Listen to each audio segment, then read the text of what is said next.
오늘 우리에게 주신 하나님 말씀은 창세기 33장 1절부터 11절까지 말씀입니다.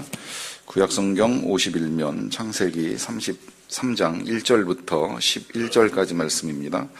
이 계시의 말씀을 제가 받들어 읽어드릴 때 살아계신 하나님의 음성을 들으실 수 있기를 바랍니다.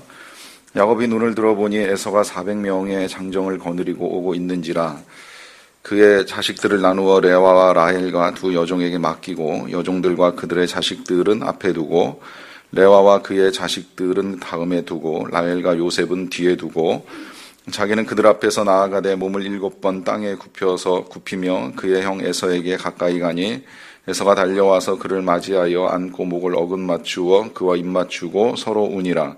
에서가 눈을 들어 여인들과 자식들을 보고 묻되 너와 함께한 이들은 누구냐?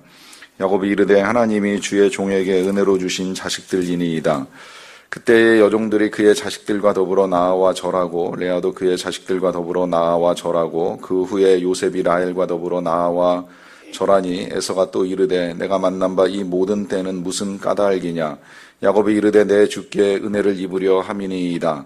에서가 이르되 내 동생아 내게 있는 것이 족하니 내 소유는 내게 두라. 야곱이 이르되 그렇지 아니하니이다. 내가 형님의 눈앞에서 은혜를 입었사오면 청하건대 내 손에서 이 예물을 받으소서. 내가 형님의 얼굴을 배운즉 하나님의 얼굴을 본 것 같사오며 형님도 나를 기뻐하심이니이다. 하나님이 내게 은혜를 베푸셨고 내 소유도 족하오니 청하건대 내가 형님께 드리는 예물을 받으소서 하고 그에게 강건함에 받으니라. 아멘. 2008년 세계적인 경제 위기가 닥쳤을 때에 미국과 유럽 등지에서 이 재산을 많이 가지고 있거나 또 이 재산과 관련된 일을 하는 사람들 가운데 스스로 목숨을 끊은 사람들이 생각보다 많다는 글을 읽었습니다. 미국 연방주택금융저당공사 최고 재무 책임자였던 프레들 맥이라는 사람은 자기 집 지하실에서 목숨을 끊는 일이 있었고요. 또 미국 부동산 경매 분야의 선두를 달리던 셸던 굿이라는 사람은 자신이 좋아하던 차 안에서 총으로 자기 머리를 쏴서 자살을 했습니다. 또 프랑스인 자산관리사로 이 프랑스뿐만이 아니라 유럽의 많은 왕족과 또 좋은 가문들의 자금 투자를 관리하던 사람이 이 경제 위기에 14억 달러의 손실을 보고 난 다음에는 사무실에서 칼로 자기의 손목을 그었다는 이야기도 있습니다. 이 후에도 여러 가지 이제 일들이 굉장히 많은데 다 일일이 열거할 수는 없을 것 같고요. 이런 이제 이야기들을 접하면서 생각을 해봅니다. 그들은 왜 인생을 그렇게 끝냈을까? 또 그렇게 끝낼 수밖에 없도록 그들은 그들의 인생이 그렇게 무너질 것을 생각을 하였을까? 누구도 늘 말씀드리는 대로 자기의 인생이 깨어지는 걸 원하는 사람은 없습니다. 그런데 우리 하나님이 때때로 우리의 인생을 깨트립니다. 물론 하나님께서 깨트리시는 인생이 있고 또 스스로 깨지는 인생도 있어요. 좀 구분할 필요는 있습니다만 어쨌든 우리의 삶에 생각지 아니한 이 깨어짐의 경험이 찾아오게 되었을 때 이걸 우리가 이제 어떻게 다루느냐라고 하는 건 굉장히 중요합니다. 그걸 다룸에 있어서 먼저 좀 질문을 나누고 시작하고 싶은 건 정말 우리의 삶에 있어서 무엇이 깨질 때 가장 힘든 일인가 하는 생각을 해보는 겁니다. 재산이 깨질 때, 몸이 깨질 때, 건강이 깨질 때, 사업이 깨질 때, 직장이 깨질 때, 입시가 깨질 때 힘든 것일까요? 저는 아니라고 생각을 합니다. 진짜 힘든 건 관계가 깨지는 겁니다. 관계가 깨지는 것보다 힘든 건 없습니다. 지난 주간에 실제로 우리 교회에서 고3 학생이 야곱처럼 환도뼈는 아니지만 이제 무릎뼈가 어긋나는 사고를 당해서 이 병원을 찾고 또 교회를 찾아온 친구가 있었어요. 갑자기 뜻하지 않게 넘어지면서 무릎뼈가 심하게 어긋났고 또 인대에 이상이 있을 수도 있다는 이제 진단을 받고 다음날 아침에 정식으로 검사를 받기 위해서 검사를 받으러 가기 전에 기도받고 가겠다고 이제 교회로 저를 찾아왔습니다. 그래서 고3 학생과 그 어머니를 제가 만나는 일이 있었는데 좀 뜻밖이었고 감사했던 건 뭐냐면 아이의 얼굴에 평안이 있어요. 그리고 어머니도 담대합니다. 비록 다리는 깨졌고 그 일로 말미암아 치료를 받으면서 여러 가지 시간과 재정의 손실은 났지만 두 사람의 모습을 보는 제 마음 속에는 불안감보다 은혜가 경험이 됩니다. 비록 다리는 깨어지는 아픔은 있었지만 어떤 것도 깨진 것이 없습니다. 다리뿐입니다. 하나님과의 관계도 깨지지 않았고 부모 자식과의 관계도 깨지지 않았고 심지어 마음의 평화도 깨지지 않아야 하였기 때문에 오히려 기도받으러 오는 그들이 저에게 은혜를 끼치고 가는 경험을 해 주었습니다. 입시 실패해도 괜찮다고 말할 수 있는 부모님 있으면 아이는 그걸 견디는 겁니다. 취업 어려운 세상에서 우리의 청년들이 여러 번 취업하려고 애를 쓰지만 잘 안 돼도 믿고 기다려주는 부모님이 계시면 견딜 수 있는 겁니다. 때로 사업에 실패해도 함께 그 고통을 감수하려고 하는 가족들이 옆에서 버텨주면 그 힘든 시간들을 이길 수 있는 겁니다. 그러나 아무리 재산이 많아도, 아무리 모아놓은 돈 많아도 관계가 깨지면 힘든 거예요. 우리 사회의 재벌가에서 가끔 이혼 소식 들려오는데 돈 많으면 그 가정이 행복하겠습니까? 그 많은 재산 가지고 분할해서 나누어 살면 과연 얼마나 행복할까 하는 질문을 해보는 거예요. 재산이 깨지는 것이 불행을 만드는 것이 아니라 관계가 깨지는 것이 불행을 만드는 겁니다. 야곱에게 있어서 힘든 건 바로 그 부분이었어요. 제일 처음에 그에게 찾아온 불행은 형과의 관계가 깨지는 것이었습니다. 야곱의 아버지 이삭은 말씀드린 대로 재산이 적지 않았어요. 많은 재산을 가지고 있었어요. 그런데 형과의 관계가 깨지고 나니까 그 다음에 그 집에 머물러 있을 수가 없는 겁니다. 아버지의 재산이 필요가 없는 거예요. 소용이 없어요. 일단 떠나야 돼요. 머물러 있다가 어떻게 될지 모르니까 결국은 집을 떠날 수밖에 없고 떠난 그곳에서 이제 삼촌을 만나고 20년 세월을 보내게 되는데 그곳에서 다시 돌아오게 되는 이유도 역시 관계였어요. 삼촌의 안색이 변하고 또 그 삼촌의 아들들인 이 야곱의 사촌들이 야곱을 시기하는 일들이 일어나다 보니까 더 이상 그 불편한 관계 속에 머물러 있기가 쉽지 않은 겁니다. 결국은 이제 그래서 짐 싸가지고 이제 돌아오게 되는 것이지요. 돌아오지만 역시 또 하나의 문제는 이제 관계의 문제가 남았어요. 20년 전 그 깨진 관계 속에서 헤어졌던 형을 어떻게 다시 만날 것인가, 이 관계를 어떻게 회복시킬 것이냐라고 하는 이 문제가 워낙 심각하다 보니까 이제 야곱이 별 방법을 다 쓰는 것을 우리가 지난주에 보았습니다. 먼저 예물을 보내기도 하고 또 안 되니까 불안감 가운데에 하나님께 매달려서 기도하기도 하고 하는 이제 그런 시간을 보냈어요. 그렇게 하나님 앞에 밤이 맞도록 기도도 하고 또 씨름도 하는 이제 그 밤을 보낸 그 다음날 아침이 밝았습니다. 그리고 그 아침이 밝았을 때에 이제 멀리서 진짜 종이 알려준 대로 이 야곱의 형 에서가 400명의 장정을 거느리고 자기에게 가까이 다가오고 있는 모습이 보였습니다. 자, 이걸 이제 어떻게 풀어나갈 것이냐라고 하는 것인데요. 야곱은 어떤 의도인지는 정확하게 알 수는 없어요. 일단 또다시 가족들을 정렬합니다. 그래서 이제 여종 출신 부인들과 그 아이들 먼저 앞세우고, 그 다음에 별로 그렇게 사랑하지 않았던 레아와 그 아들들 앞세우고, 맨 마지막에 이제 가장 사랑하는 라헬과 또 가장 사랑하는 아들 요셉을 세워 놓습니다. 그러고 자기 자신이 제일 뒤에 설 줄 알았는데 이제 조금 달라진 것이 뭐냐면 자신이 제일 앞으로 나가서 형을 보고 7번 땅에 엎드려 절했다, 이렇게 말씀합니다. 확인을 좀 하고 갈까요? 3절 말씀인데요. 그 마음이 33장 3절입니다. 자기는 그들 앞에서 나아가되 몸을 7번 땅에 굽히며 그의 형 에서에게 가까이 가니. 일단 이 상황, 형하고 마주선 가까운 자리라고 여겨지진 않고요. 이제 멀리 서로 형과 동생인 것을 이제 확인할 수 있는 이제 그 정도의 거리에서 아마 야곱이 제일 먼저 일단 땅에 한번 엎드리면서 인사를 했을 것 같아요. 그 먼 거리에서 형님께 인사를 드렸겠지요.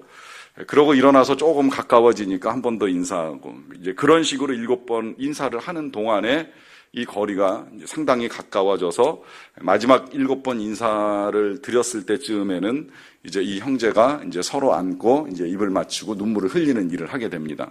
자, 여기서 이제 우리가 제일 먼저 확인하게 되는 관계 회복의 열쇠, 그 첫 번째는 인사라고 하는 거예요. 인사. 여러분, 인사가 중요한 거 아시죠? 어떤 관계에 어려움이 생겼을 때에 이 인사를 우리는 주로 관계를 더 악화시키는 용도로 사용하는 경우들이 종종 있습니다. 실은 반대가 되어야 돼요.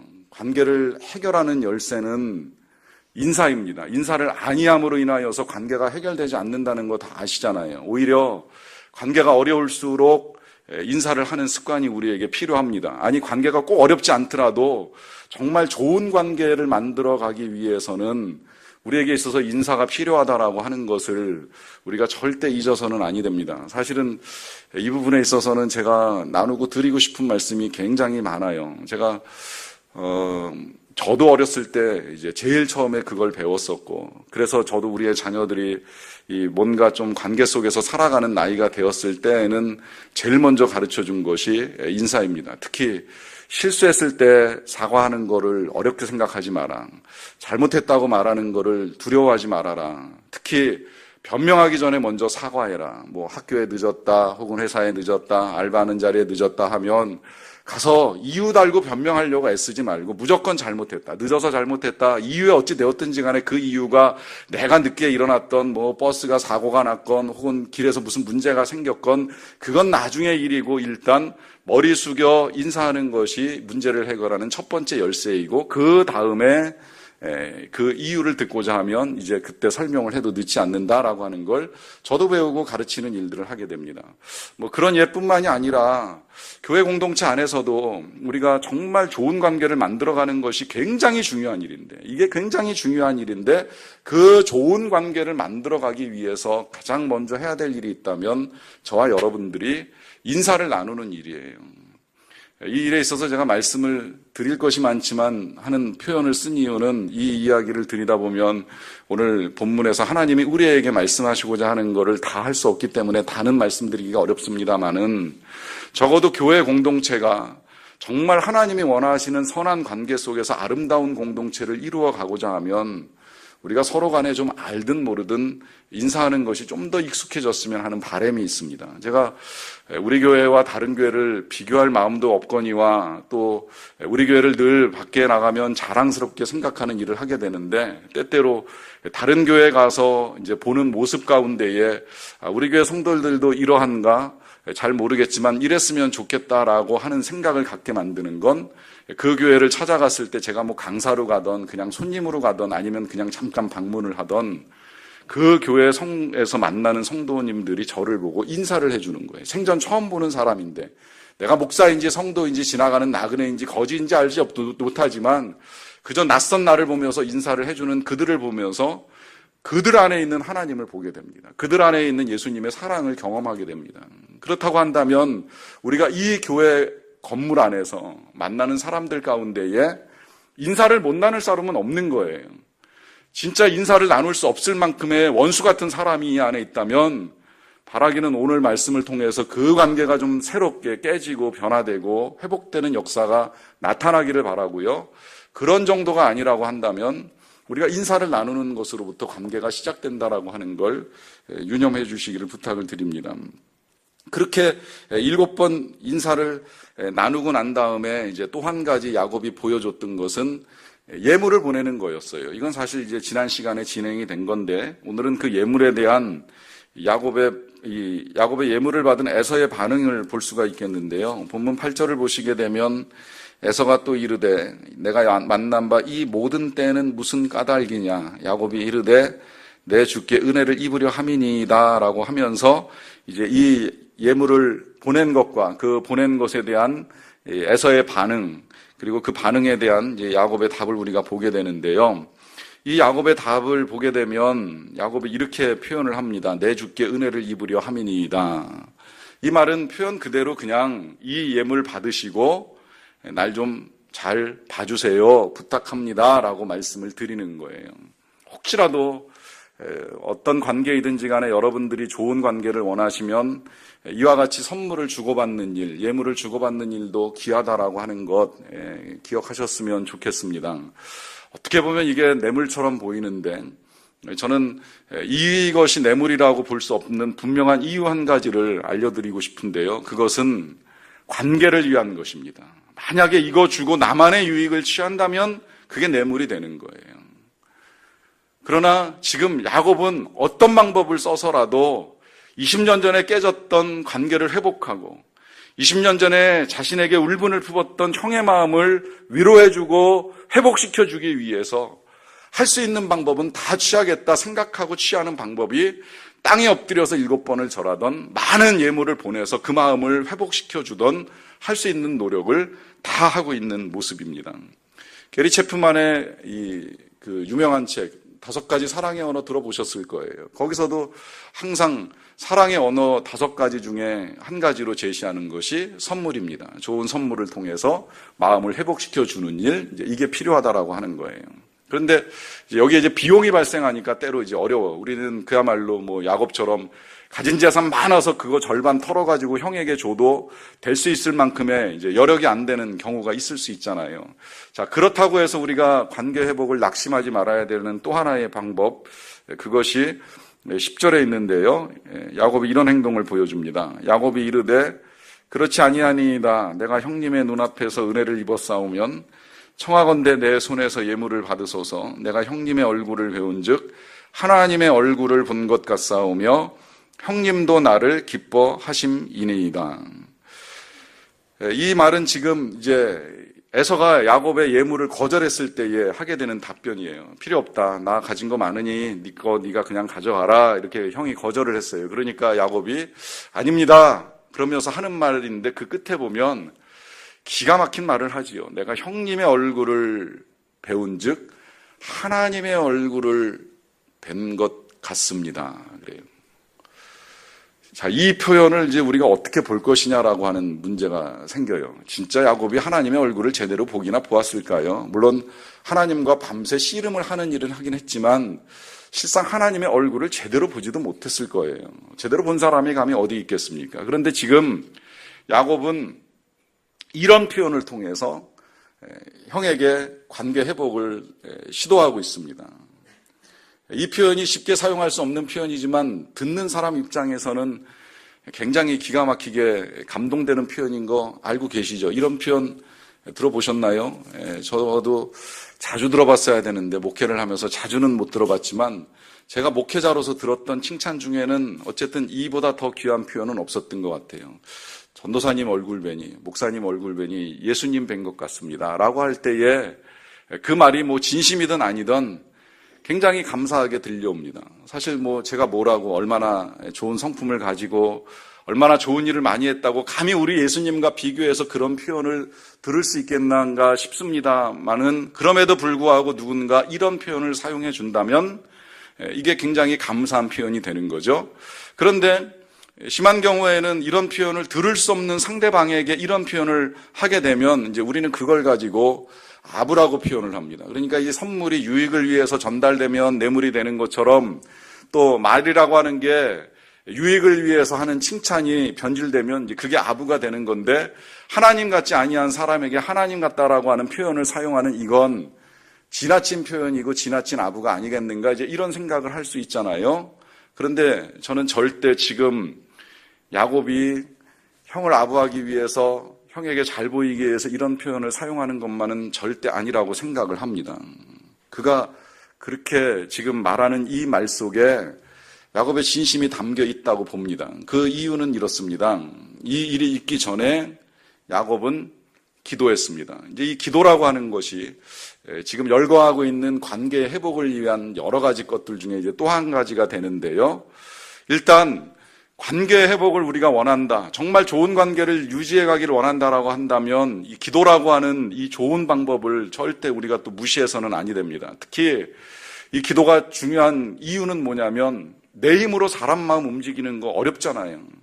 그 마음 돌려놓는 거 굉장히 힘들잖아요. 이걸 할 수 없을 때에 내 힘이 아니라 하나님의 힘을 받는 거, 하나님의 힘을 끌어내서 그 도우심 가운데 그 상한 사람의 마음을 만지시고 위로하시고 치료하시고 돌려놓는 이 일을 할 수 있도록 하는 힘, 그것이 기도입니다. 혹시라도 깨어진 관계 속에 조금이라도 정말 회복하고자 하는 마음을 가지고 계신다라고 하면 기도하세요. 내 힘으로 하기 힘들다면 기도하세요. 하나님이 도와주시기를 기도하세요. 하나님의 힘과 능력으로 회복되기를 간절한 마음으로 하나님께 기도하십시오. 그러면 놀라운 변화가 일어납니다. 오늘 지금 이 에서의 반응이 어떻게 보면 야곱이 전혀 생각지 않은 반응이 계속 나오고 있는 거예요. 이 형을 만나서 죽게 될지 살게 될지 얻어맞게 될지 어떻게 될지 모르는데 만나자마자 끌어안고 입 맞추고 같이 울고 보냈던 예물 괜찮다고 되돌려 보내는 이 모든 일들을 경험하게 될 때에 이것이 어떻게 야곱의 한 사람의 힘으로만 된 일이라고 말할 수 있겠습니까? 그 전에 이미 야곱이 하나님께 매어 달려 기도했던 그 모든 기도를 다 들으시고 하나님이 응답하신 거예요. 하나님이 역사하신 거예요. 그래서 우리가 기도해야 된다는 거예요. 그런데 이 기도는 그렇게만 이제 역사가 나타나는 것이 아니라 지금 이런 고백을 할 수 있는 역사까지 나타납니다. 이렇게 형을 만났을 때에 내가 형님의 얼굴을 배운 즉 하나님을 만난 것 같습니다라고 고백하게끔 하는 변화. 이 말은 다시 말하면 기도는 우리의 기도의 대상만 바꾸는 것이 아니라 기도하는 우리를 바꿉니다. 진짜 우리가 하나님 앞에서 바르게 기도하면 그 사람만 변하는 게 아니라 내가 변하게 돼 있는 거예요. 그래서 그 기도하는 사람들이 변화된 가운데에 썼던 찬송가 가사, 유명한 가사 있잖아요. 죄인도 원수도 친구로 변한다. 기도하며 하나님의 뜻을 구하고 기도하며 예수님 앞에 나아가 간절하고 겸손한 마음으로 무릎을 꿇다 보니까 기도의 대상이 되었던 그 사람만 변하는 게 아니라 내 마음도 변하게 되는 거예요. 여기서 우리가 이 사실을 깨닫게 되는 거예요. 기도하는 가운데에 내 마음의 변화가 안 일어난다면 내 뜻을 구한 겁니다. 하나님의 뜻을 구한 것이 아니라 내 뜻을 내 욕심 따라 구한 거예요. 그러니까 내가 안 변하는 것이고 내가 안 변하는 것이니까 그 원수가 그냥 끝없이 원수로만 보이는 겁니다. 진짜 기도하는 가운데에 하나님의 뜻을 구하고 하나님이 원하시는 것이 무엇일까 조금이라도 생각을 하면 내 마음에도 잘못이 있다는 걸 반드시 알게 되어 있고 그러면 원수들한테 돌 맞아 죽던 스데반같이 기도하는 거예요. 그 죄를 그들에게 돌리지 마옵소서. 나도 잘못이 있을 수가 있습니다. 어찌 그들만 나쁘다고 할 수 있겠습니까? 나도 문제가 있지요. 겸손해지면서 내 마음이 변합니다. 근데 내 마음이 변한 증거가 그 다음에 이렇게 나타나는 거예요. 하나님처럼 보이는 거예요. 원수가 하나님처럼 보이는 거예요. 그 두려웠던 에서가 하나님처럼 보이는 거예요. 그렇게 원수가 내 눈앞에서 예수님처럼 변화되는 역사가 일어나지 않는다면 아직 저와 여러분들의 기도가 부족한 겁니다. 다시 기도해야 됩니다. 그 사람만 바꾸지 말고 내 마음도 좀 바꿔달라고, 내 마음을 좀 너그럽게 하고 넓혀달라고, 관용을 좀 갖게 해달라고 기도해야 됩니다. 이것이 하나님의 뜻이고 그 뜻이 이루어지기를 구하는 주님의 기도인 것입니다. 기도는 또 하나의 응답으로 나타나는데요. 그 또 하나의 응답이 바로 이 형 만나기 전에 야곱의 다리가 깨지는 일로 나타난 거예요. 열심히 기도했는데 그 기도하고 나니까 하나님이 내려오셨잖아요. 내려오셔가지고 씨름하시다가 안 되니까 야곱의 환도뼈가 어긋나게 하심으로 걷지 못하게 그렇게 만들어 버리셨어요. 이게 기도 응답이에요. 이제 이 부분이 또 이제 우리에게 굉장히 힘든 겁니다. 걷지 못하게 하신 하나님, 뛰지도 못하고 도망가지도 못하게 하신 하나님. 그런데 오늘 잘 들여다보면 거기에 하나님의 깊은 뜻이 담겨 있어요. 왜냐하면 관계를 회복하는 열쇠는 그렇게 우리가 낮아지지 않으면 안 된다는 거예요. 겸손해져야 된다는 거예요. 거꾸로 생각을 해봅시다. 왜 관계가 어려워지는지 아시죠? 교만하니까 어려워지는 거예요. 내가 높아지니까 어려워지는 거예요. 내가 의롭다고 생각하고 상대방이 불의하다고 생각하니까 관계를 회복하기가 어려운 겁니다. 내가 잘났고 그가 못났다고 생각하니까 관계 회복이 안 일어나는 거예요. 내가 못나고 내가 낮아져야 되는데 내가 겸손해져야 되는데 이게 거꾸로 가니까 도저히 관계가 회복이 안 되는 겁니다. 반대로 낮아지면 회복이 시작이 되는 거예요. 이문열 씨 소설 중에 젊은 날의 초상이라고 하는 소설 보면 그런 이야기 끝자락에 나오잖아요. 그 주인공이 방황하다가 만난 여러 사람들 중에 한 사람 그 칼갈이를 만나게 되는데 그 칼갈이가 칼을 가는 이유가 원수 때문에 칼을 갈고 다니는 거예요. 친한 친구였는데 그 친구가 돈 꺼달라 그래가지고 돈 빌려줬는데 사기쳐가지고 도망가 버렸어요. 그래서 자기는 정말 일원 한 푼 없는 거지가 돼가지고 칼 갈면서 먹고 사는 거예요. 이 친구 용서가 안 되는 거죠. 그 친구 때문에 내 인생 무너졌으니, 그러니까 언제라도 만나면 칼로 보복하리라 생각을 하면서 칼 갈고 온 나라를 떠돌아다녀요. 그런데 이 칼갈이가 나중에 그 원수인 친구를 만나요. 만나고 난 다음에 다시 주인공을 만나는데, 주인공을 만난 자리에서 그 친구를 죽이려고 갈았던 자기에게 유일한 칼을 바다로 집어 던지는 일을 하게 됩니다. 이게 왜 그런가 했더니, 원수인 친구를 만나기는 만났는데 그 원수인 친구가 아내는 병들어서 곧 죽게 되어 있고 자식 셋과 함께 쓰러져가는 움막에서 죽을 지경으로 살아가고 있는 거예요. 그 죽을 지경으로 살아가면서 친구를 만나자 오히려 그러는 거예요. 날 좀 죽여달라. 날 좀 죽여달라. 그러니 죽이지 못하고 내버려 두고 돌아와서 칼을 버립니다. 낮아지니까 용서가 되는 거예요. 이 일은 우리 예수님이 수로보니게 여인 고칠 때도 보면 똑같이 나타나요. 원래 이방 여인하고 유대인 예수님이 말씀하시면 안 되는 관계인 거 언젠가 말씀드렸죠. 근데 여인이 찾아왔어요. 딸 고쳐달라고 찾아왔어요. 근데 이방 여인이에요. 그런데 유대인들이 지켜보고 있어요. 제자들도 보고 있습니다. 그 와중에 그냥 고쳐줬다가 어떻게 될지 모르니까 예수님이 그 상황에서 하시는 말씀 있죠. 자녀의 떡을 취하여 개에게 주는 것이 마땅하지 아니하다. 여인을 개 취급하면서 낮추셨어요. 그럼 주변 사람들이 무슨 생각이 들까요? 불쌍하다 생각이 드는 거죠. 저 여자 불쌍하다. 딸도 병들었는데 예수님한테 그렇게까지 말씀을 들으시나, 듣게 되나, 이런 생각 들면서 불쌍하게 여겨지죠. 그때 예수님이 고쳐주십니다. 네 딸이 건강하게 되었으니 평안히 가라고 말씀해 주시는 거예요. 낮아지는 자리에서 관계가 회복이 일어나는 겁니다. 생각해보면 이 야곱이 오늘 형 만나러 오면서 다리를 쩔룩거리면서 땅에 엎드려 7번 절할 때에 혹시 형이 정말 용서할 맘 없이 드디어 이놈 만나는구나, 어디 두고 보자, 칼을 갈고 400명을 거느리고 나왔다 할지라도 저 먼 발치에서 그 쩔뚝거리는 다리로 엎드렸다가 일어났다, 엎드렸다, 일어났다, 엎드렸다, 일어났다 하는 그 모습을 지켜보고 있을 때 그 강팍했던 형의 마음인들 왜 녹지 않겠습니까? 불쌍한 거죠. 잘못을 알긴 아는구나. 그 낮아짐 때문에 회복이 일어나는 겁니다. 자, 그러면 여기서 질문하게 되는 건, 우리 하나님이 왜 그렇게까지 하시면서 이 야곱을 도와주려고 애를 쓰셨을까? 실은 이게 참 중요해요.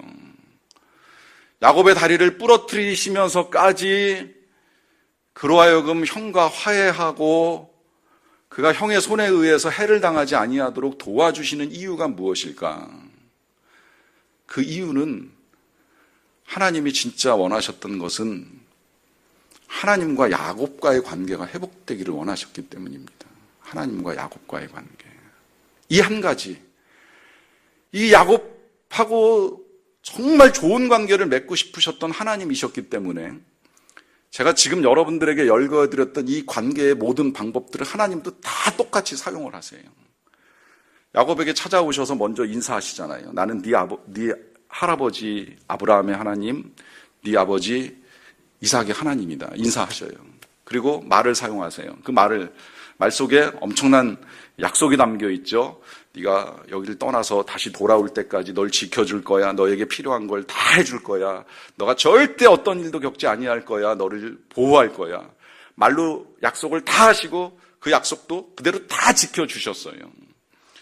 거기다가 하나님이시니까 기도하실 일은 없지만 저는 기도 대신에 하나님이 야곱에게 축복을 하셨다고 생각을 하는데, 너 야곱 아냐? 이스라엘이야. 하나님과 및 사람과 싸워 이긴 자, 이게 이제 네가 갈 길이고 내가 너에게 축복해주는 기도나 다름없어. 그러면서 이름 바꿔주셨어요. 거기다가 낮아지시는 건 야곱이 환도뼈 때문에 제대로 걸을 수 없고 엎드릴 수밖에 없는 그런 낮아짐하고는 실은 비교할 수 없는 하나님의 낮아짐이 이 야곱에게 있지요. 왜냐하면 그 하나님이 처음에 이 야곱 어떻게 만났는지 기억하실 것입니다. 하늘에서 사다리를 놓고 천상의 하나님, 창조주 하나님이 이 일개 피조물 아무것도 아닌 이 야곱을 만나기 위해서 하늘로부터 땅에 내려옵니다. 그 거룩하신 하늘에서 이 죄악 많은 땅에 그 거룩하신 하나님이 이 비열한 인간, 지렁이 같은 인간 이 야곱을 만나기 위해서 하나님이 내려오셔요. 내려오실 뿐만 아니라 마지막 그가 형을 만나기 직전에는 그와 함께 씨름하시면서, 사실은 하나님이 이기지 못할 씨름을 하시는 분이 아니시잖아요. 우리가 아이들하고 씨름하면 힘이 없어 아이들한테 져주깁니까? 힘은 있지만 그 힘을 일부러 안 쓰는 거죠. 그러니 하나님이 무력해서 이 야곱에게 씨름을 이기지 못하고 결국은 야곱의 다리를 부러뜨리셨겠습니까? 야곱에게 일깨워 주시는 거예요. 그 하나님이 이 야곱 한 사람 얼마나 사랑해서 여기까지 내려와 그와 씨름하고 있는지를 그로 경험하게 해 주시는 겁니다. 이렇게까지 낮아지시면서 하나님이 왜 이 일을 행하실까요? 그건 딱 한 가지죠. 야곱하고 관계를 가지고 싶으신 거예요. 더 친해지고 싶으신 거예요. 이 야곱이 끝까지 하나님과 함께 가기를 원하시는 거예요. 저는 이 야곱이 형과의 관계를 회복시키기 위하여 취하는 일련의 그 행동들을 이렇게 쭉 열거해 보면서 생각해 보면 참 애잔하다 이런 생각을 했었어요. 그런데 보니까 하나님 더 심하셨던 것 같아요. 이 야곱 하나 뭐라고? 이 야곱과의 관계를 회복시키시기 위하여 그 거룩하신 하나님이 이렇게까지 하시면서 낮아지셔야만 되는가 하는 생각을 해보는 겁니다. 자, 그렇다면 이제 우리가 지금까지 다루는 이 주제와 연결해서 야곱 같은 나를 하나님은 그럼 어떻게 하길 원하셨을까요? 하나도 다를 것이 없죠. 실은 생각해보면 야곱 같은 나를, 이제 말씀 들으시는 분들 중에 그런 고백하시는 분들 몇 분 계시는 걸 저도 듣게 됐는데, 야곱 같은 나를도 안 되는 것 같아요. 야곱만도 못한 나를 이렇게 해야 될 것 같다는 고백하시는 분들이 늘어납니다. 자, 그럼 이 야곱만도 못한 나를 하나님은 어떻게 우리를 다루어가고 계실까요? 어떻게 하셨을까요? 우리와의 관계를 만들어가기 위하여 하나님이 우리에게 하신 일은 야곱에게 하신 것만 못한 일들일까요? 절대 그렇지 않죠. 더하면 더했지 부족하지 않습니다. 하나님이 우리를 찾아와서 인사하시는 거 말씀드렸죠. 매일 마음을 두드리고 계십니다. 와서 계속 인사하고 계십니다. 우리의 마음을 두드리시면서 우리의 마음 문이 열리든 안 열리든 우리의 마음은 바깥에서 마치 하나님께 죄송하지만, 불경스럽게 이런 표현을 쓰는 것이 죄송하지만, 마치 거지처럼 세워놓은 우리들 그 마음 문을 열기 위해서 거지처럼 우리 마음은 밖에 서서 볼지어다 내가 문 밖에서 마음의 문을 두드리노니 문을 열어라, 내가 좀 들어가게 해달라고 하면서 애걸하고 계시는 우리 하나님 인사하고 계세요. 그 하나님이 기도하시는 거 한 기도면 충분합니다. 우리 예수님이 십자가에서 드리셨던 마지막 기도, 저들의 죄를 용서해 주세요. 무엇을 하는지 알지 못합니다. 이 기도로 우린 다 용서받은 거예요. 그 기도면 충분한 거예요. 그 기도 드리시고 우리 죄 위에 죽기 위해서 하나님의 아들 예수님이 선물로, 예물로 이 땅에 오셨고, 예물로 선물로 오셨을 뿐만 아니라 십자가에서 깨어지신 것을 우리가 알고 있고, 그 깨어지도록 하나님이 낮아지셔서 원하셨던 건 딱 한 가지입니다. 우리가 하나님과의 관계를 회복하며 나아가는 것입니다. 그 사랑을 안다면, 이 야곱만도 못한 나를 사랑하사 그 관계를 회복시키시기를 원하셨던 우리의 하나님을 우리가 알고 있다면 우리도 똑같은 방법을 그대로 또 취해 나가면 되는 거예요. 하나님께 인사를 잘하면 됩니다. 아침에 눈 뜰 때 하나님을 찾으세요. 24시간 예수님과 동행하는 첫 출발점은 아침에 눈을 뜨면서 하나님 굿모닝 하고 시작하시면 돼요. 때로 하나님이 여러분들에게 들려주실 거예요. 나의 사랑, 나의 어여쁜 자야, 일어나 함께 가자. 그 하나님께 인사하며 하루를 시작하는 거예요. 밤에 하루를 끝내면서 하나님 오늘도 감사해요, 인사드리고, 꿈속에서도 만나주시면 감사합니다, 인사드리면 되는 거예요. 인사로 시작하는 거예요. 기도하셔야 돼요. 기도하지 않으면서 왜 하나님과 관계가 내가 이렇게 멀어졌는지 모르겠다는 건 당연할 수밖에 없는 거예요. 하나님을 찾지도 않으면서 하나님과의 관계가 회복된다. 하나님께 기도하지 않으면서 하나님과 친밀한 관계를 누린다. 굉장히 어려운 일입니다. 기도 없이 어떻게 우리가 좋은 관계를 원할 수 있겠습니까? 예물, 일일이 다 말씀은 못 드리겠습니다만은 물질로 드리는 예물이 어렵다면 시간으로라도 드리세요. 사실은 시간이 더 좋은 선물이죠. 부모가, 특히 아버지들이 돈만 벌어다 주는 게 아이를 위한 선물이 아니라는 거 요새 많이 밝혀졌잖아요. 돈은 좀 못 벌어다 줘도 아이와 함께 놀아주는 부모가 최고의 선물을 주는 부모라는 거 많이 이야기하잖아요. 똑같아요. 하나님께 시간을 드려야지요. 시간이라는 예물을 드려야지요. 하나님께 시간은 요만큼도 안 드리면서 하나님과의 관계가 좋아지기를 바란다? 이거 굉장히 어려운 일입니다. 여기에 또 한 가지가 있다면 낮아지면 돼요. 우리가 하나님 앞에서 낮아지면 돼요. 겸손하면 되는 겁니다. 교만하니까 관계가 회복이 안 되는 거예요. 나 혼자 할 수 있고 내 맘대로 할 수 있고 내 뜻대로 할 수 있고 하니 하나님과의 관계가 어렵습니다. 다시 낮춰서 하나님 앞에 머리 숙이면 관계는 반드시 회복됩니다. 그 회복될 때에 그때 우리 안에 참 평화가 찾아오고 그때 모든 관계가 다 회복되는 역사가 나타나는 것입니다. 이 평화와 기쁨을 누리시기를 간절히 축원합니다. 기도하겠습니다.